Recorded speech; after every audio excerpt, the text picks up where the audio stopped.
132페이지부터 133페이지까지 영국 혁명에 대해서 공부하겠습니다. 원래는 교과서 순서상으로는 우리가 독도에 대해서 나가야 되는데, 이 독도는 나중에 기말고사 끝나고 같이 공부하겠습니다. 먼저 이제 한국사가, 그러니까 나중에 독도를 빼면 이제 끝나게 되고, 이제는 세계사를 여러분과 같이 진도를 나가게 됩니다. 일단 영국부터 시작하는 이유는 뭐냐면, 우리가 전 세계에서 이 현대적인 민주주의 정치를 가장 먼저 발전시켜 나가는 곳이 이 영국입니다. 그래서 영국으로부터 이제 퍼져나가는 이 왕정을 무너뜨리는 움직임, 이런 것들이 이제 다른 나라로 퍼져가면서 이게 우리나라까지 이 민주주의의 물결이 도착하게 되고, 그래서 우리가 한국 현대사를 통해서 민주주의가 어떻게 성립되었나를 우리가 공부했었습니다. 자, 그러면 일단 그 가장 기초가 기본이 되는 영국에서는 어떻게 이런 일들이 일어나게 되었느냐 배워보겠습니다. 이 끝이네. 자, 2학년 때 우리 영국에 대해서 좀 배웠었는데, 일단 세계사, 유럽의 세계사 부분을 한번 잠깐 복습을 해봅시다. 일단 르네상스라는 굉장히 중요한 단어 여러분 기억날 텐데, 인간 중심의 문화, 이제 종교에서 신에게 종속되는 이 종교 중심에서 벗어나서 이제 합리적인 것, 어떤 이성, 이런 거에 기초를 둔 인간 중심적인 문화가 탄생하게 되고, 이게 이탈리아에서 처음 시작됐었습니다. 그래서 이제 합리적인 어떤 신의 종교에 대해서 의문을 가지게 되면서 이 종교개혁이 일어납니다. 이걸 주로 이끌었던 사람이 독일에서는 루터, 이 스위스에서는 칼뱅이었습니다. 그래서 이 새롭게 일어나는 종교를 신교라고 하고, 예전부터 있었던 종교 구교라고 합니다. 그래서 신교는 지금의 기독교고, 구교는 천주교입니다. 당시 어떤 이 종교개혁의 상황을 보면 이렇게, 자, 여기서 독일에서 이 루터가 일으킨 루터파는 이런 식으로 파란색이 다 신교입니다. 신교. 그리고 칼뱅도 이런 식으로 퍼져나가게 됩니다. 자, 그래서 영국까지 이렇게 퍼져나갔죠. 자, 영국에서는 당시에 국교회라는 종교가 생겼는데, 이 국교회는 우리 헨리 8세가 이혼을 하기 위해서, 시녀와 결혼을 하기 위해서 이혼을 해달라고 했는데 교황이 그 이혼을 거절하죠. 그러니까 헨리 8세가 만드는 게 이 국교회입니다. 그리고 칼뱅이 만든 이 청교도가 이제 영국으로부터 퍼져나가면서 이러한 새로운 종교가 영국 내에서 퍼지게 됩니다. 그 다음에 절대왕정이라는 이제 절대적인 왕권을 가진 이 유럽에서 이런 절대왕정이 탄생하는데, 영국에서는 이 엘리자베스 1세입니다. 엘리자베스 1세. 그래서 이 스페인의 무적함들을 물리치고 유럽의 강대국으로 만들었죠. 자, 근데 영국의 특징은 다른 유럽 국가의 절대 왕정들이 엄청나게 이 왕의 권력이 강했던 데 비해서 영국은 왕이 그래도 강했지만 의회 정치가 그래도 전통이 깊어서 이제 왕이 마음대로 하는 게 아니라 의회와 이렇게 협의를 거쳐가면서 하는 정치의 전통이 깊은 상태였습니다. 자, 근데 이 엘리자베스 1세가 결혼하지 않고, 그러니까 자식이 없이 사망합니다. 자, 그러니까 잉글랜드 왕으로 이 스코틀랜드의 왕이던 제임스 1세가 잉글랜드 왕으로 오게 되는데, 이게 1603년입니다. 우리나라로 치면 임진왜란이 끝나고 한참 끝나고 이제 막 전후 복구를 하던 그 시기네요. 자, 근데 이 제임스 1세는 이 잉글랜드의 어떤 전통과는 전혀 다르게, 일단 잉글랜드 왕과 종교도 다릅니다. 가톨릭을, 이 구교를 믿는 사람이었고, 왕권 신수설, 왕권은 신으로부터 받았다. 그러니까 왕의 말이 항상 최고로 신하들이 찍소리 못하고 따라야 된다라는 이런 전지 정치를 실시하면서 잉글랜드를 전혀 이해하지 못하는 왕이었습니다. 자, 그리고 이 제임스 1세의 아들 찰스 1세 역시 아버지랑 생각이 똑같습니다. 의회는 무슨 의회야? 왕권은 신으로부터 받은 거기 때문에 이 의회는 왕의 말을 무조건 따라야 한다. 그래서 의회랑 별로 논의도 안 합니다. 그래서 세금 필요하면 야, 세금 내. 내가 왕이다.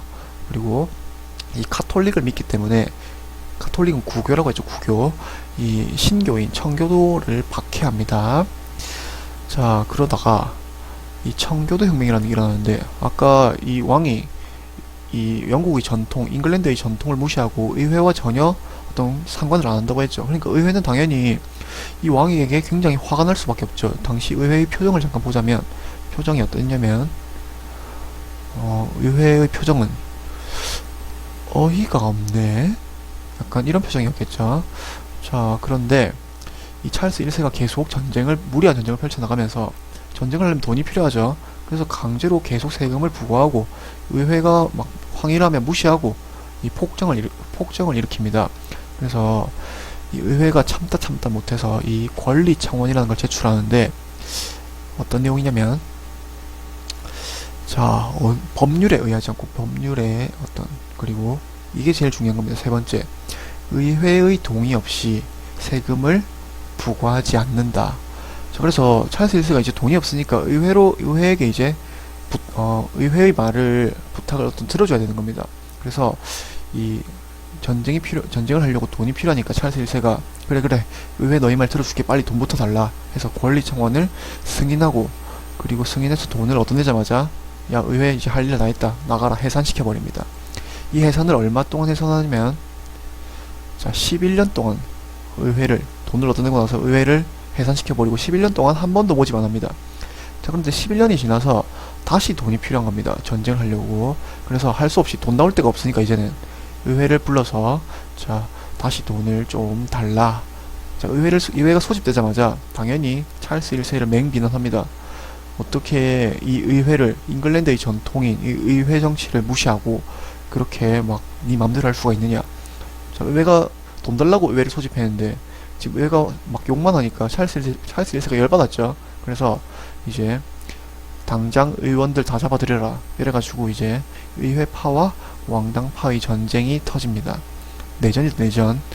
자, 그래서 이 전쟁에서 누가 이기냐면 크롬웰이라는 사람이 이끄는 의회파.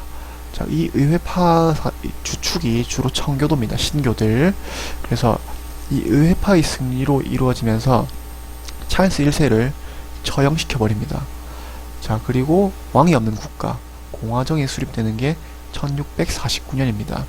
자, 그래서 신하들이 들고 일어나서 왕을 처형시켜버리는, 거의 뭐 사상 초유의 일이 아닐까 하는데, 자, 그래서 이제 공화정이 수립됩니다. 영국에서는. 자, 그래서 이제 크로멜이라는 사람이, 이제 아까 의회파의 지도자였죠. 의회군을 이끄는 지도자인 크로멜이 이제 권력을 장악하고, 이제 왕이 없습니다. 영국에서는 공화정이 실시됩니다. 자, 당시 크로멜이 실시했던 법입니다. 이 항해법이라는 법인데, 당시 네덜란드를 견제하기 위해서 만든 법입니다. 영국에 수입되는 상품은 반드시 영국 국적의 배나 상품 생산지의 배로 들어와야 한다. 그래서 이 유럽의 어떤 그 교역권을 많이 차지하고 있던 네덜란드의 교역권을 굉장히 제한시켜버리고, 영국이 당시 무적 함대도 물리치고, 당시 적수가 없죠. 그래서 이제 영국 국적의 배가 유럽을 장악하게 되는 그런 법입니다. 그리고 이 사람이 청교도이기 때문에 본인만 청교도를 믿는 게 아니라 국민들한테도 청교도처럼 금욕적인 생활을 강요합니다. 예를 들어서 축구하지 마, 이제 종교적인 어떤 종교 국가로 만들어 갑니다.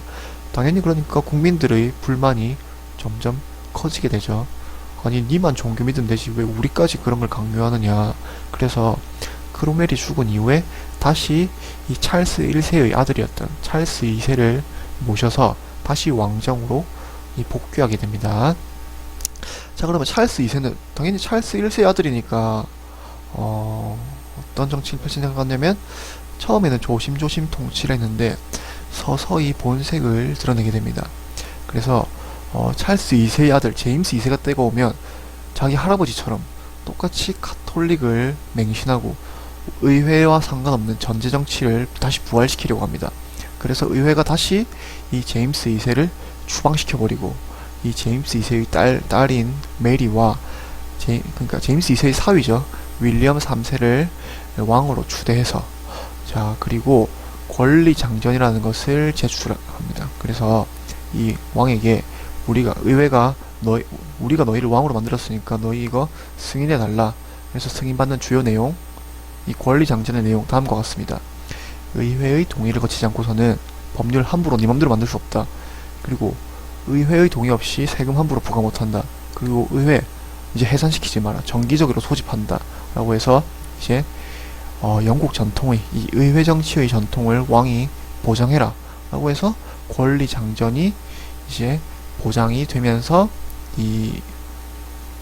그래서 이 과정에서 어떠한 피도 아까 청교도 혁명 엄청난 전쟁과 왕을 처형시켜버리는 그런 좀 많은 유혈 사태가 발생했죠. 근데 이 명예혁명은 어떠한 유혈 사태도 발생하지 않았다고 해서 굉장히 명예롭다 해서 명예혁명이라고 하고, 세계 최초의 이제 입헌 군주정, 왕은 있는데 이 왕이 법을 따라야 되는 겁니다.